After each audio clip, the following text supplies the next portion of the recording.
महाडचा पूर आहे.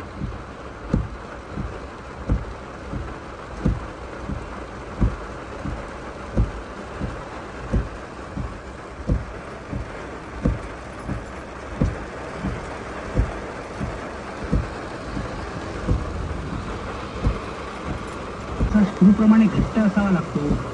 वर जराशा धक्क्याने सैल होता का म्हणून. पण काही गोष्टी विश्वासात घेऊन सांगाव्या लागतात. पण त्या सांगायला गेलं तर लोक तोंडावर चहा फेकून मारतात. अरे तुला फसून मला काय